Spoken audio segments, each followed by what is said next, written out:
Yes, brother, what's the next question? Maybe after your next question you're convinced. Now, my next question is not actually related to what you have talked about. This is quite personal. My question is, how come many countries considered you persona non grata? They find you very despicable, and yet, as far as I'm concerned, you're very insightful. You're not loathsome. I wonder why. Brother, can you repeat the first part of the question? Many countries consider you persona non grata. It's a Latin expression meaning you are unacceptable type of a person. Maybe they hate you, they loathe you, they find you despicable. I wonder why. Can you enlighten us on this? Brother asked a very good question. That why do many countries fight me personal ungrata means I am not welcome. He's referring to mainly UK.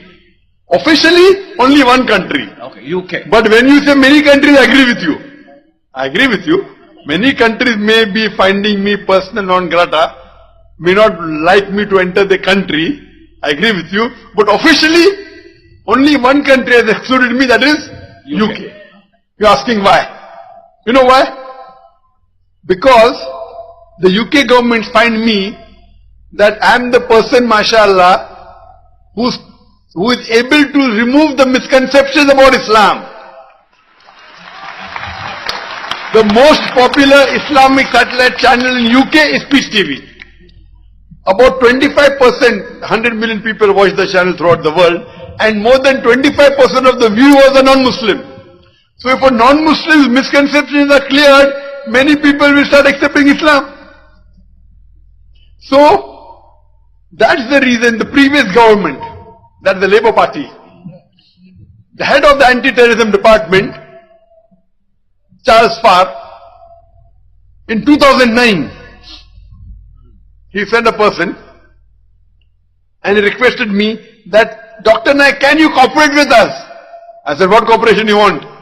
You can reach those Muslims who we cannot reach. I said, maybe.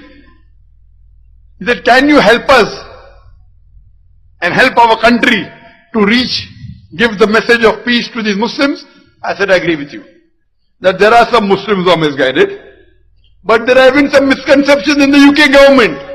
I will help you under two conditions. Point number one, you should not ask me to do anything against Quran and the Sahih Hadith. Point number two, I do not want a single penny from you. They were willing to fund me.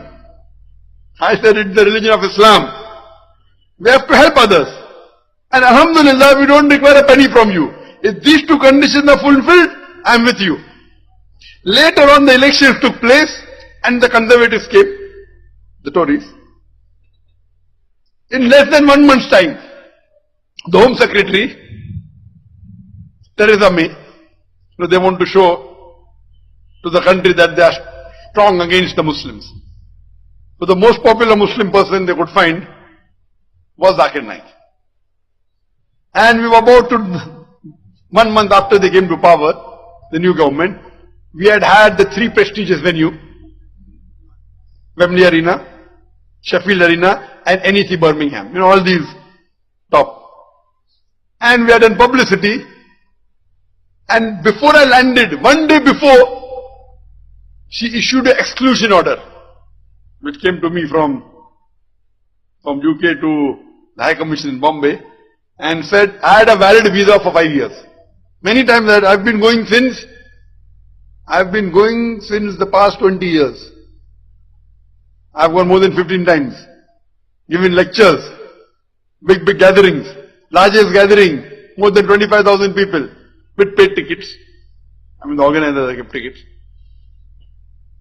So, a valid visa which was issued 1 year back, in the year 2009, when I was going to go in 2010, in June, exclusion order comes and she quotes 3-4 paragraphs, why she feels I am personal non grata, I am not conducive for the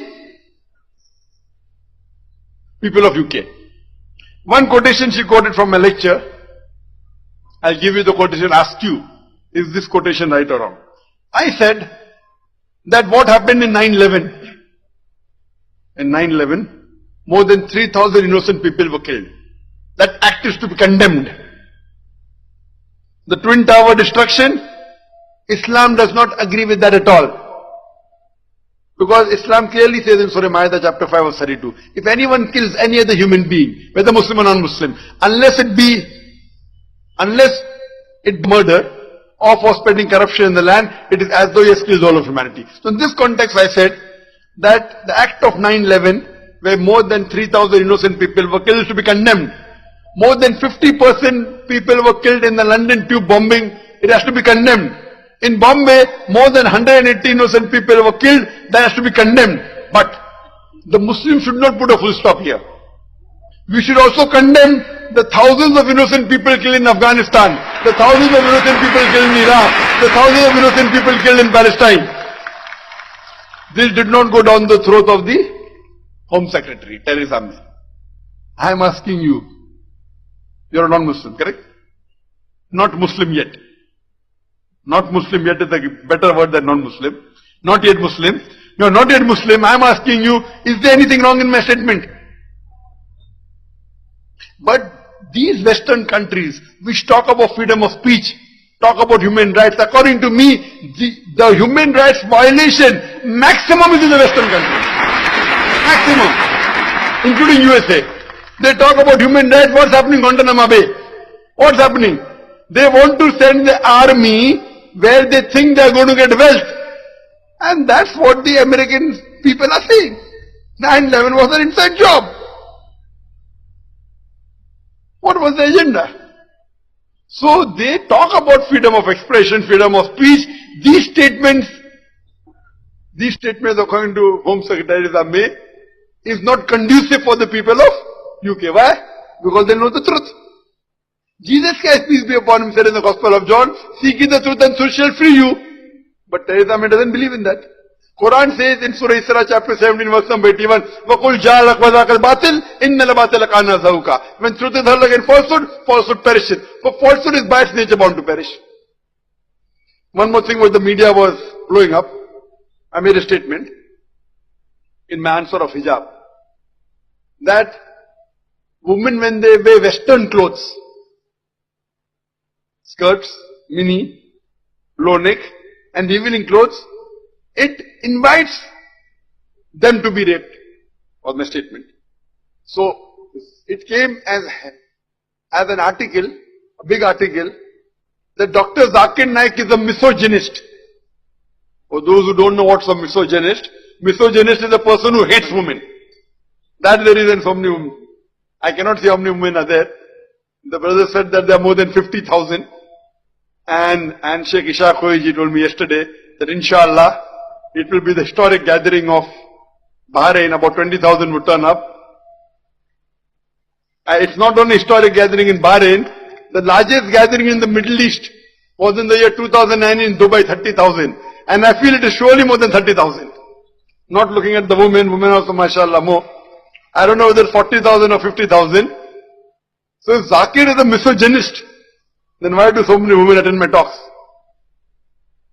And that same newspaper, Times, 1 year back, in March 2009, they wrote an article that 1 in every 7 Britisher feels that the woman should be hit because they were relieving clothes.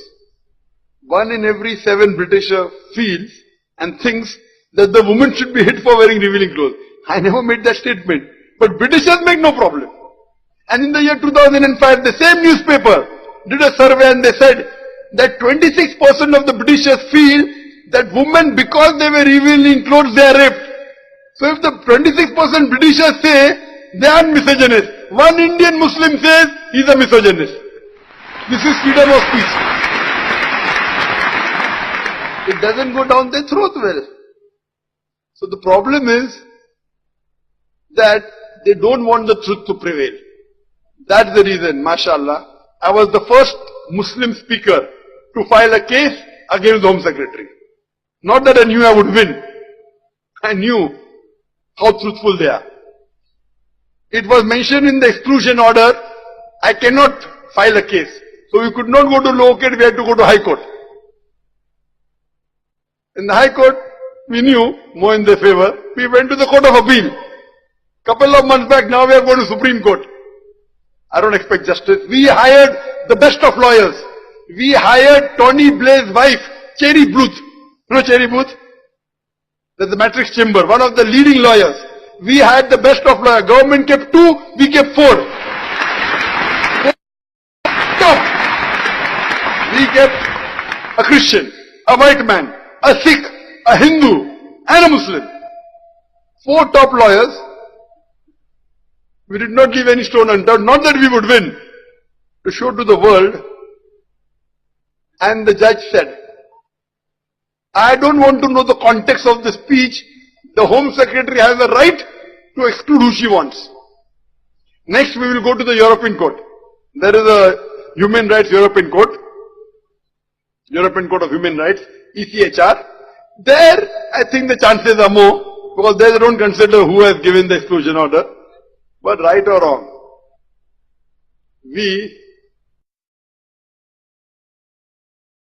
same day, we get a call from the Canadian government. My 5 years visa cancelled, want to go again, apply again. Same thing in USA. They are afraid of this man. The beard. No weapon of mass destruction, no weapon. Only the weapon of Allah subhanahu wa ta'ala. That is the Quran.